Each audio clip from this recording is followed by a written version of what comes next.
بسم اللہ الرحمن الرحیم۔ السلام علیکم عزیز طلبہ، میں غضنفر عباس آپ کا اردو ٹیچر اس ہفتے کے لیکچر کے ساتھ حاضر ہوں۔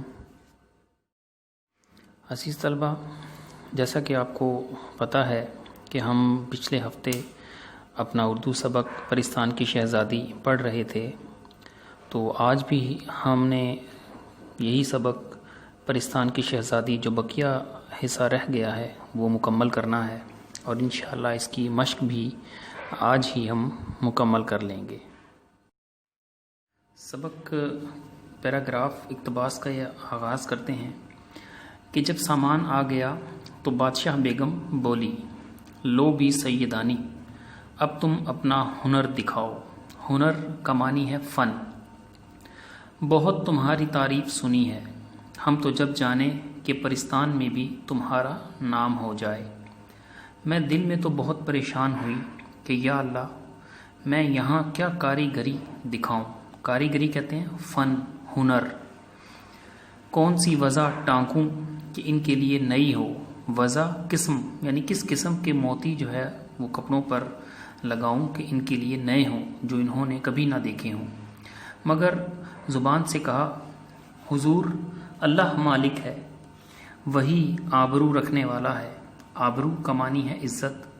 صبح ہونے دیجئے، جو کچھ مجھے آتا ہے حاضر ہوں، یعنی جو کچھ میں جانتی ہوں میں پوری کوشش کروں گی کہ سب سے اچھا کام جو ہے وہ آپ کے لیے کروں۔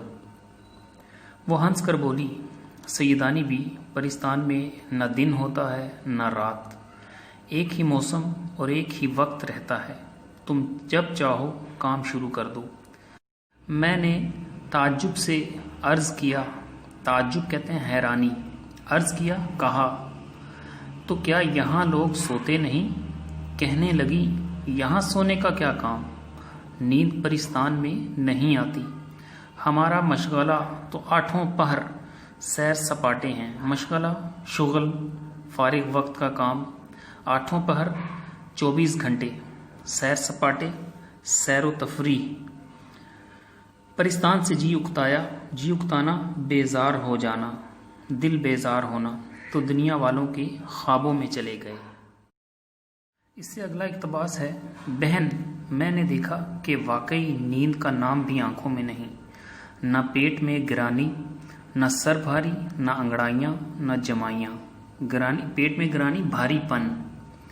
اور یہ جو اگلے الفاظ ہیں، نہ سر بھاری، نہ انگڑائیاں، نہ جمائیاں، یعنی بالکل بھی نیند نہیں آتی، نہ سستی کا اظہار۔ سوچا کہ دیر کیوں لگائی جائے، قطر بیونت کا سامان تو موجود ہی تھا۔ قطر بیونت کانٹ چھانٹ، کٹائی کرنا۔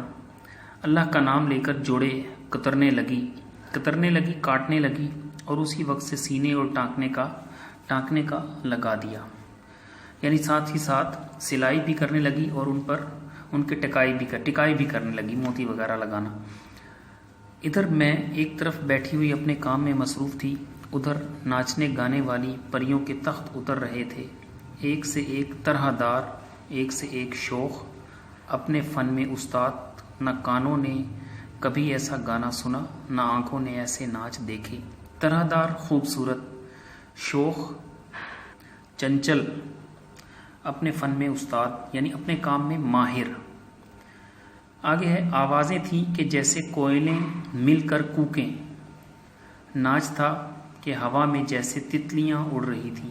کیا پوچھتی ہو بیگم، خدا کی قدرت کا تماشا تھا، لیکن مجھے تو اپنی فکر تھی، فکر پریشانی کہ کہیں جلدی کام نپٹے، کام ختم ہو اور چھٹکارا پا کر گھر جاؤں اور جان چھڑاؤں اور اپنے گھر کو جاؤں۔ ذرا کی ذرا آنکھ اٹھا کر دیکھ لیتی اور اپنی سوئی چلانے لگتی، ذرا کی ذرا، بعض اوقات، کبھی کبھی۔ اگلا اقتباس ہے کہ اس کی کارسازی کے قربان، کارسازی مہارت، کام بنانا، صدقے مشکل کشا کے، مشکل کشا مشکلیں آسان کرنے والے کے، عقل نے ایسا کام دیا اور پہلے ہی جوڑے میں واہ واہ ہو گئی۔ واہ واہ ہونا، تعریفیں ہونا۔ شہزادی کا چہرہ بھی خوشی کے مارے پھول کی طرح کھل گیا، یعنی شہزادی بھی بہت زیادہ خوش ہو گئی۔ اب کیا تھا، میرے ہاتھ پاؤں میں گھوڑے لگ گئے۔ ہاتھ پاؤں میں گھوڑے لگنا، کام تیزی سے کرنا، تیزی سے کام کرنا. دنوں کا کام گھڑیوں میں ہونے لگا, ساعتوں میں ہونے لگا. کہانی بہت لمبی ہے, کہاں تک کہوں. جس کام کی آدمی دھن باندھ لے وہ ہو ہی جاتا ہے. دھن, لگن, شوق. آخر سارے جوڑے سل بھی گئے اور ٹک بھی گئے. کتنے دن لگے یہ کون کہہ سکتا ہے. وہاں دنوں کا حساب ہی نہ تھا. ہاں, اگر یہاں اتنا کام کرتی تو خدا جھوٹ نہ بلوائے میرے اکیلے ہاتھ پر 1 سال سے کم نہ لگتا. اس عرصے میں ساری پریاں, خاص طور پر شہزادی, مجھ سے بہت محبت کرنے لگی تھی. خالہ سیدانی کہتے کہتے اس کا منہ سوکھتا تھا, یعنی وہ تھکتی نہ تھی. ہر وقت اس کی زبان پر خالہ سیدانی کا نام ہوتا تھا. گھنٹوں میرے پاس بیٹھی رہتی اور مجھ کو سوئی چلاتے دیکھا کرتی. تم جانو, پاس رہے کا بڑا اثر ہوتا ہے. یعنی ایک دوسرے کے قریب رہنے سے, پاس رہنے سے ایک دوسرے کے لیے احساس اور محبت دل میں پیدا ہو جاتی ہے. مجھے بھی اس کی بھولی بھالی شکل پر پیار آتا تھا. بھولی بھالی, سیدھی سادھی, معصوم. مگر دل کو کیا کرتی کہ یہ نگوڑا تو یہاں پڑا ہوا تھا. نگوڑا, نکما. گھر کی یاد چین نہیں لینے دیتی تھی. چین, سکون. ہائے اپنا کھنڈلا پرستان میں بھی نہیں بھولا. کھنڈلا, جھونپڑا. یعنی پرستان میں جا کر بھی اپنے گھر کی یاد جو ہے وہ اس کے ذہن سے, دل سے نہ نکلتی تھی. اس کے بعد ہے, آخر جب سارا کام ان کی مرضی کے مطابق ہو گیا تو میں نے کہا, مرضی کے مطابق یعنی ان کی خواہش کے مطابق, حضور میں خدا نے مجھے سرخ رو کیا, کامیاب کیا. مولا نے میری آبرو رکھ لی. آبرو, عزت. سرکار کی شہزادی کی شادی اور شہزادی کو یہ جوڑے پہننے مبارک ہوں. اب لونڈی کو رخصت کیجیے. لونڈی, خادمہ. بادشاہ بیگم بولی, سیدانی بھی, ہمارا جی چاہتا ہے کہ شہزادی کی شادی دیکھ کر جاؤ. جی, دل. سچ کہوں میرا دل بھر بھرایا, مگر سوچا کہ سیدانی دیوانی ہوئی ہے. دل بھرانا, دل مچلنا. تو خاکی, یہ آتشی زیادہ میل اچھا نہیں. آتشی, خاکی, تو مٹی سے بنی ہے, خاک سے, اور یہ آتشی یعنی آگ سے بنے ہیں. میل, ملنا جلنا, ملاپ. ذرا سی دیر میں بگڑ بیٹھیں تو جلا کر خاک کر دیں. بگڑ بیٹھیں, ناراض ہو جائیں. اس کے بعد ہے, بھاڑ میں جائے پرستان اور پرستان کی شادی. بھاڑ میں جائے, آگ لگے. چل اپنے گھر چل. اور ہاتھ جوڑ کر عرض کیا, درخواست کی, گزارش کی, شہزادی کی شادی آپ کو جم جم نصیب ہو. جم جم, بار بار. مجھے تو جانے دیجیے. یہ سن کر شہزادی کی آنکھوں میں آنسو بھر آئے, یعنی شہزادی رونے لگی. وہ بولی, سیدانی بھی, تم کیوں جاتی ہو؟ ہمارا دل کڑتا ہے. نہ جاؤ, یہیں رہو. دل کڑنا, دل جلنا, پریشان ہونا. میرے کلیجے پر چوٹ سی لگی. کلیجے پر چوٹ لگنا, دکھ پہنچنا. بڑی مشکل سے اپنے آپ کو سنبھال کر بولی, سیدانی تم پر واری قربان. بیوی, تم اپنا جی بھاری نہ کرو. جی, دل بھاری, جی بھاری نہ کرو. پریشان مت ہو. دل برا مت کرو. تم بلاؤ گی تو 100 دفعہ ہوگی. یعنی جب تمہارا دل چاہے گا, تمہاری خواہش ہوگی مجھ سے ملنے کی, میں فوراً چلی آیا کروں گی. ایکا ایکی دنیا نہیں چھوٹ سکتی. ایکا ایکی کہتے ہیں اچانک. مٹی میں خوش رہتی ہے. شہزادی تو کچھ خفا اور کچھ رونقتی سی ہو کر اٹھ گئی. خفا, ناراض, اور رونقتی, رونی شکل بنا کر, رونی صورت, یعنی رونے والی صورت بنا کر. بادشاہ بیگم بولی, اچھا بھی سیدانی, تمہاری مرضی, جاؤ, خدا حافظ. اور اسی کلموہے بکر گدھے کو حکم دیا کہ سیدانی بھی کو ان کے گھر پہنچا دے. کلموہے, سیاہ شکل والے, کالی شکل والے. خبردار جو راستے میں کسی قسم کی شرارت کی, یعنی اسے پہلے ہی تنبیہ کر دی کہ کسی قسم کی کوئی شیطانی نہ کرے. اور دیکھو جو انعام و اکرام سیدانی بھی کو بادشاہ نے دیا ہے وہ سب پالکی میں رکھ لینا, یعنی وہ ڈولی میں رکھ لینا. اس کے بعد ہے کہ دل میں خوش اور ظاہر میں بدصورتی ہوئی, سب سے رخصت ہوئی. بدصورتی ہوئی, روتی ہوئی صورت بنانا, شکل بنانا. وہی پری ذات جو مجھے پالکی سے اتار کر لائی تھی. پالکی, ڈولی ساتھ لے کر چلی. پھاٹک کے باہر پالکی موجود تھی اور مردوں کی سی وضع کا آدمی پاس کھڑا تھا. مردوں کی سی وضع کا, مردوں کی سی شکل کا, شکل و صورت کا. میں پالکی میں بیٹھی اور دم کے دم میں پالکی ہوا سے باتیں کرنے لگی۔ دم کے دم میں تھوڑی ہی دیر میں ہوا سے باتیں کرنے لگی، بہت تیزی سے چلنے لگی، اڑنے لگی۔ پالکی میں بیٹھ کر میں نے ادھر ادھر دیکھا کہ وہ جو پرستان کے بادشاہ نے انعام و اکرام دیا ہے کہاں ہے؟ اندھیرے میں کیا نظر آتا؟ ہاتھوں سے ٹٹولنا شروع کیا، ٹٹولنا تلاش کرنا۔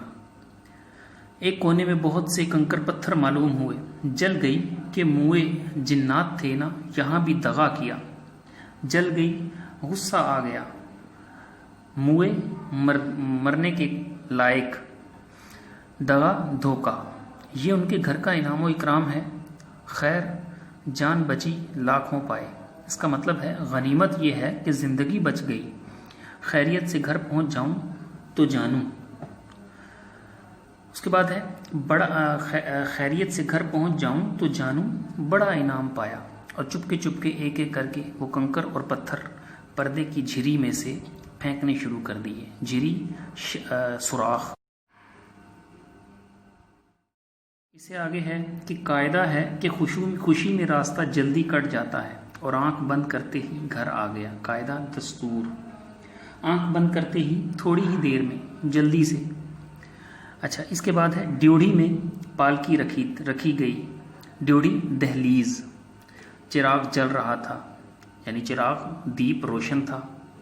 پردہ جو الٹا اور چراغ کی جوت جو پڑی، جوت روشنی، تو کیا دیکھتی ہوں کہ جنہیں میں کنکر پتھر سمجھ رہی تھی جواہرات ہیں، جواہرات ہیرے موتی، بڑے بڑے تو میں نے سب پھینک دیے، دو چار ننھے ننھے سے باقی تھے۔ سر پیٹ لیا کہ اتنی دولت کھوئی، سر پیٹ لیا پچھتاوا ہونا، دولت کھوئی، دولت ضائع کر دی۔ نگوڑی پھینکنے کی کیا ضرورت تھی، نگوڑی نکمی منحوس، ایسا ہی تھا تو گھر آ کر پھینک دیتی، لیکن بہن تقدیر کی کھوٹ کہاں جاتی ہے، کھوٹ خرابی، نصیب میں تو پتھر بھی نہ تھے، ہیرے لال زمرد کیوں ملتے۔ ایک ایک پیر من بھر کا ہو گیا، من بھر کا ہو جانا، چلنا ابو بھر ہونا، مشکل ہو جانا۔ صرف 4 نگینے رہ گئے تھے، نگینے، نگ، جواہرات، وہی لے کر بڑی مشکل سے اتری۔ گھر میں جو پہنچی تو بونٹ پلاؤ جیسا چھوڑ گئی تھی ویسا ہی دم پر لگا ہوا تھا۔ بڑی بھی پکانے والی مغرب کی نماز پڑھ کر دعا مانگ رہی تھی۔ دعا مانگ چکی تو انہوں نے پوچھا، بیگم کیا راستے میں سے الٹے پاؤں آ گئیں؟ خیر تو ہے، یعنی اس قدر جلدی واپس آ گئیں، ایسا لگتا ہے جیسے محل تک گئی ہی نہیں اور آدھے رستے میں سے ہی واپس آ گئی ہوں۔ میں نے دل میں کہا، لیجئے یک نہ شد دو شد۔ یک نہ شد دو شد کا معنی ہوتا ہے ایک مصیبت کے ساتھ دوسری مصیبت، یعنی سخت مشکل۔ پرستان میں خدا معلوم کتنے مہینے لگ گئے اور یہاں ابھی چاولوں کو دم بھی نہیں آیا۔ اور بڑی بی سے بولی، ہاں بھی بھوک لگی ہوئی تھی اور کچھ جی بھی ٹھیک نہ تھا، جی دل من راستے ہی سے آ گئی، اب انشاءاللہ کل جاؤں گی، انشاءاللہ اگر اللہ نے چاہا تو۔ الٹے پاؤں آ جانا کا مطلب جو ہے وہ ہوتا ہے فوراً جلدی سے واپس آ جانا۔ سبق کی پڑھائی بھی مکمل ہوئی اس کے، اور اس کے معنی جو ہیں وہ مشکل الفاظ کے وہ بھی مکمل ہو گئے۔ مشق اس کی اب کرتے ہیں۔ پہلا سوال ہے کہ سوالات کے جواب تحریر کریں۔ اس میں پہلا ہے کہ سیدانی بی نے گزر اوقات کے لیے کون سا پیشہ اختیار کیا؟ تو اس کا جواب ہے کہ سیدانی بی نے گزر اوقات کے لیے مغلانی کا پیشہ اختیار کیا۔ پھر ہے میر صاحب اور ان کی بیوی سیدانی بی کی کس بات پر زیادہ خوش تھے؟ تو اس کا جواب ہے کہ میر صاحب اور ان کی بیوی دونوں سیدانی بی کی اس بات پر بہت زیادہ خوش تھے کہ وہ بچوں کی تربیت کر رہی تھیں، اور ایسی پابند شریعت اور ہنرمند استانی صرف روٹیوں پر کہاں میسر آتی ہے۔ سوال نمبر 3 ہے کہ پرستان کے بادشاہ نے سیدانی بی کو کس کام کے لیے بلوایا تھا؟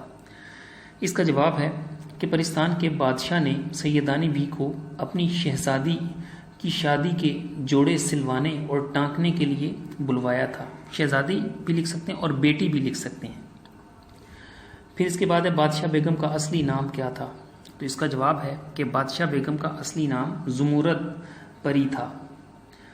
اس سے اگلا سوال ہے کہ پرستان کے پھلوں کی خاص بات کیا تھی؟ تو پرستان کے پھلوں کی خاص بات یہ تھی کہ کوئی بھی پھل توڑو اور کھاؤ تو جس کھانے کا دل میں خیال کرو وہی مزہ آئے۔ دوسری بات یہ کہ جب ایک پھل توڑا جائے تو دوسرا پھل اس کی جگہ فوراً نکل آتا تھا۔ اس سے اگلا سوال ہے کہ متن کی روشنی میں درست جواب کا انتخاب کریں۔ پہلا ہے کہ سبق پرستان کی شہزادی کس مصنف کی تحریر ہے؟ اس کا جواب ہے اشرف صبوحی۔ پھر ہے قلعے کی بڑی بڑی مغلانیاں سیدانی بی کے سامنے، اس کا جواب ہوگا کان پکڑتی تھیں۔ پھر ہے پرستان کے بادشاہ نے سیدانی بی کو بلایا تھا، اس کا جواب ہے بیٹی کا جہیز ٹانکنے کو۔ پھر ہے سیدانی بی کو کھانے میں مرغوب تھا، تو اس کا جواب ہے بونٹ پلاؤ۔ اس سے اگلا سوال ہے کہ پرستان میں پھلدار پودے بڑے تھے، تو اس کا جواب ہے بالشت بھر۔ پھر ہے کہ پرستان سے سیدانی بی کو انعام میں کیا ملا؟ اس کا جواب ہے جواہرات۔ سوال نمبر 4، محاورات کو جملوں میں استعمال کیجیے، یہ آپ چھوڑ دیجیے، پیپر میں نہیں آتا۔ اس کے نیچے ہے کالم، پیپر میں کالم بھی نہیں آتے لیکن معروضی کے طور پر بنا کر دیے جا سکتے ہیں، کثیر الانتخابی جوابات کے طور پر، سوالات جوابات کے طور پر، کہ مرہٹہ گردی کو ملانا ہے تباہی سے۔ پھر ہے میر صاحب خوش مزاج، انڈا شہزادی، کانڈا دیو۔ پھر ہے بکر گدھا جن۔ پھر اس کے بعد ہے ہنر دھاک۔ اس سے اگلا سوال ہے سبق کے مطابق درست لفظ کے ذریعے خالی جگہ پر کیجیے۔ یہ ہے کہ ایک وقت تھا کہ ڈیش میں سیدانی بی کا بڑا مقام تھا، تو اس کا جواب ہے کلا۔ پھر ہے سیدانی بی کو مغلانی کا پیشہ اختیار کرنا پڑا کیونکہ، اس کا جواب ہے وہ بیوہ ہو گئیں۔ پھر اس کے بعد ہے اس نے کہاروں سے کہا کم بختو منہ سے کچھ تو ڈیش، تو یہ یہاں آئے گا پھوٹو۔ پھر ہے پرستان میں اسے ڈیش لے کر گیا، تو اس خالی جگہ میں آئے گا جن۔ پھر ہے بادشاہ نے اسے ڈیش انعام میں دیے، تو اس کا جواب آئے گا جواہرات۔ مشق یہاں مکمل ہو گئی بیٹا۔ اس کے بعد جو سوالات ہیں وہ ہم نہیں ان کو وہ حل کریں گے، وہ امتحان میں نہیں شامل ہوتے۔ جتنے یعنی اس میں سوالات مشق میں سے کروائے ہیں یہی آپ نے تیار کرنے ہیں اور پڑھنے ہیں۔ عزیز طلبہ، سبق کی پڑھائی بھی مکمل ہوئی اور مشق بھی مکمل ہو گئی، تو آپ کا اس ہفتے کے لیے کام یہی ہوگا کہ آپ نے یہ مکمل سبق جو ہے وہ یہ تیار کرنا ہے، اس کا خلاصہ بھی یاد کرنا ہے بہت اچھے سے، اس کے معنی مشکل الفاظ کے تیار کرنے ہیں، اس کی جو مشقی سوالات ہیں وہ آپ نے اپنی کاپیوں میں لکھ لینے ہیں اور مکمل مشق بھی اچھے طریقے سے یاد کر لینی ہے۔ انشاءاللہ اگلے ہفتے اگلے سبق کے لیکچر کے ساتھ آپ سے پھر ملاقات ہوگی۔ تب تک کے لیے اپنا خیال رکھیے۔ اللہ حافظ۔